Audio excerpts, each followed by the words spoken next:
favorite dreams of all time, and it still makes me smile today. It was so funny. I had this dream in 2008. I had, over the years, had a few spiritual dreams, but I'd say after 2006, they really started to amp up. They started to have much in there. So in this dream, the background to the story is my divorce was final, and I had left my job, and I was starting to do teaching. I was starting to teach some Course in Miracles stuff, classes and stuff. And so what I found was that I found my days went from being very structured to no structure. I'd get up in the morning and I didn't have any, like, you had to be at a certain place at a certain time. So I had decided that this unstructure, which I'm a Taurus, I love to be structured, it was totally upsetting me.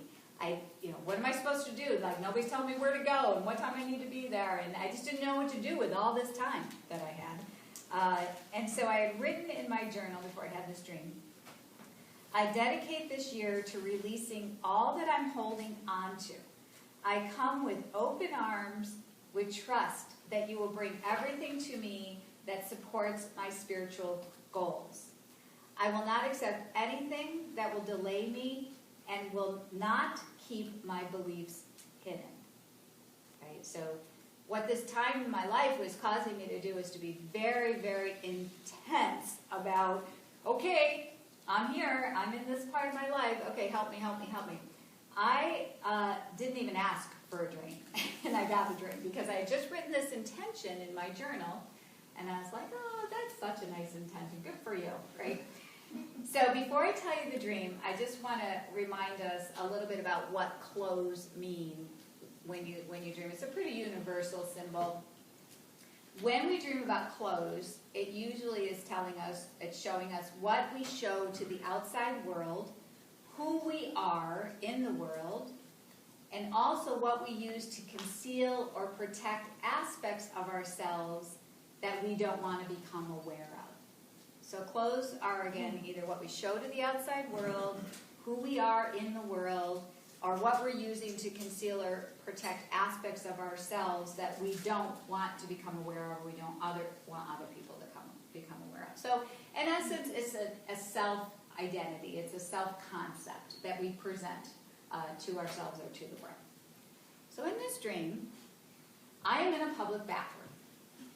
And it's a line of porta potties. And this woman is behind me waiting her turn. And this has happened to me a couple of times where I have a presence in the dream, and it reminds me, like, I know this woman is like myself with a capital S.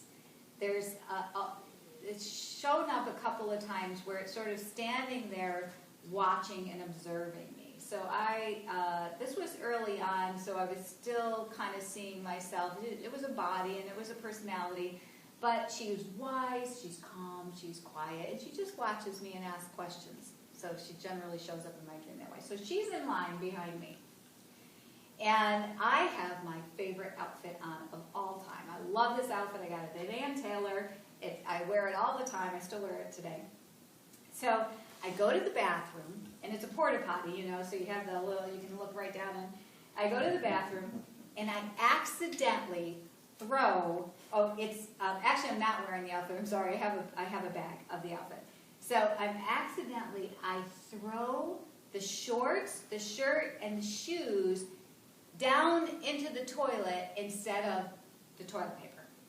So I love this outfit so much that I decide to reach down into the dirty tank and pull out and fish out these items. So I'm fishing them out. I exit the stall, and I run to the sink, and I just start scrubbing and scrubbing and scrubbing, and I'm using soap, and I'm using all this water, and I'm scrubbing it, and it's starting to come out. It's starting to look like, oh, this is going to work. And I lay it down on the floor, and I put the shorts there and the shirt there, so it looks like how we used to pick out our clothes in school. And I'm scrubbing. I'm so determined to get this clean.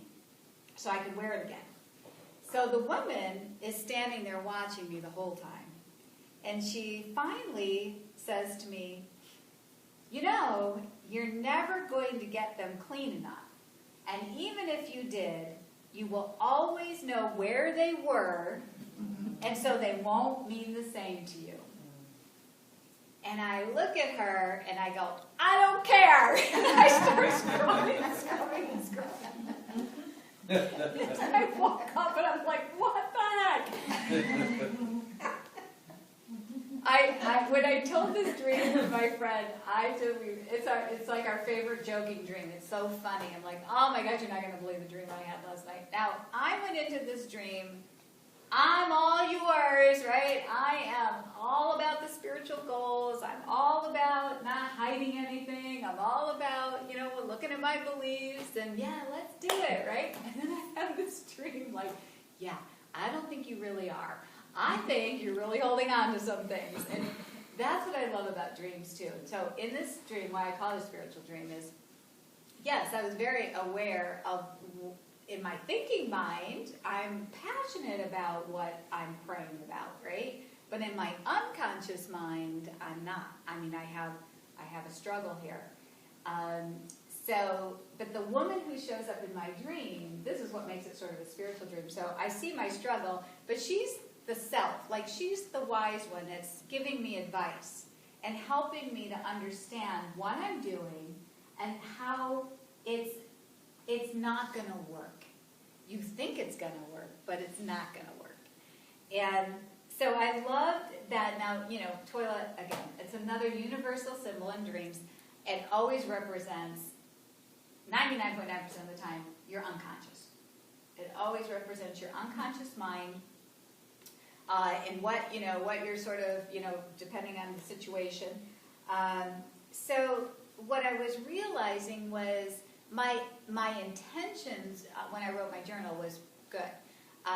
But my willingness was not. So when I look at, the way that I wanted to hold on. So remember, I'm in transition. I'm letting go. My kids are going off to college, right? I left my job. I'm starting a new career. And I'm like, I'm all yours, Spirit. Yeah, let's go for it. But really, secretly, I'm like, no. I want to hold on to the way I was. I want to hold on to everything I used to be. I want to hold on to who I am in the world. I don't want to let it go. I love it so much that even though it's full of ego, I'm going to try to make the ego look good. I'm going to try to clean it up so it looks really good and I can go forward, right?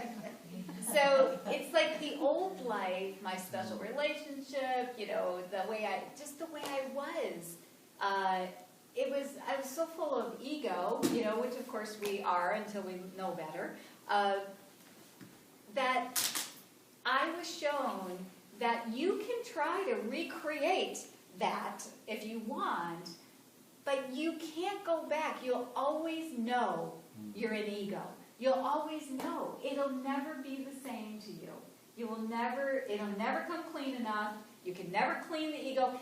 Even if, I'm telling you, the outfit looked good. There were no spots on it. But the woman was saying, even if you think you're getting it clean, you know where it's been. You know that it's not clean. Yeah. Yeah. So that awareness of, I love the way Spirit answers us because it was funny, it was extremely helpful, it wasn't judgmental, but it was just getting me to see that you are wasting your time and your effort. I didn't realize as I'm writing my journal, we're good, that really what was happening for me was I'm scrubbing my identity and trying to get it nice and clean so I can go back and, and pretend or try to recreate something in the past. So how did this help me? What happened for me? Well, first of all, I had a good laugh. I had a good laugh at myself, which is great. Because it's okay to discover these things about yourself, because you want to know what you're doing unconsciously. You know, it's like your right hand doesn't know what your left hand is doing. You know, you're trying so much effort to go over here when you're trying to sabotage it over here. So just look and see, how am I sabotaging this? How am I holding on to my old self, old identity? How am I holding on to the ego, trying to clean it up? Even if I think I could go back, you know, to having a relationship like that, even if you say all the right words, you still know it's ego, like you still know it. So I was able to have a good laugh, to understand what I was doing, and then once I was conscious of what I was doing, I was able to stop. I was able to say, well, that's silly. Why would I want to even do that? Why would I even want to go back? So I was able to really take what I wrote in my journal and really mean it now. Because I consciously became aware, and then I made a choice. I don't want to do that anymore. Yeah. Yeah. All right. You want to go through another little reflection? Or Can I just ask a yeah, question? yeah, ask a question. Yeah. That was a great dream. But when you know it's a spiritual dream, is there usually a spirit guide in the dream? Like there was a doctor and then there was this woman who was sort of the wise woman.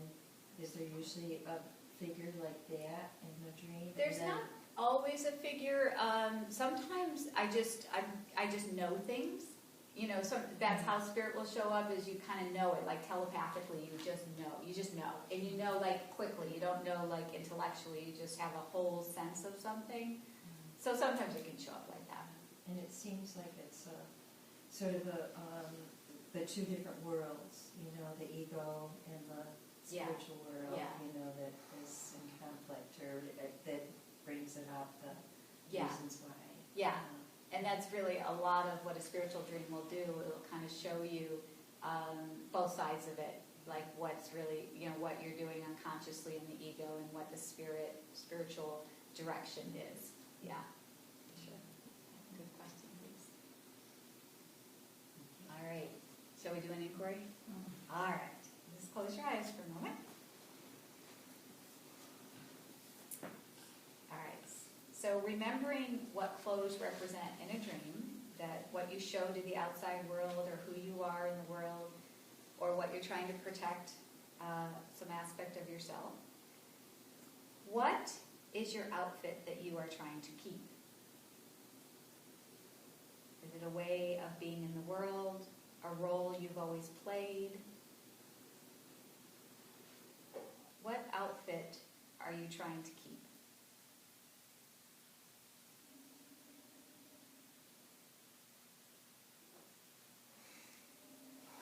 And look at that way of being in the world, or who you were in the world, and recognize, is it covered in ego? Is there any part of it that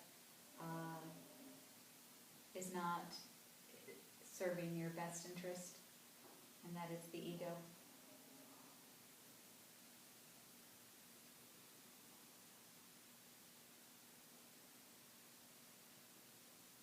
Can you see, are you trying to cling to them even though you cling to this way of being even though you know this?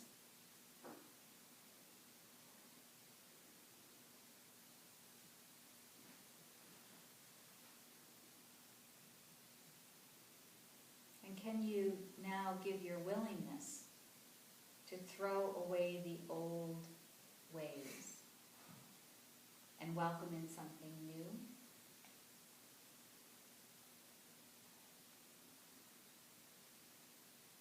And if you did, what would this new outfit look like? The way you are in the world, what you show to the world. What if you didn't protect any aspect of yourself? What would that look like?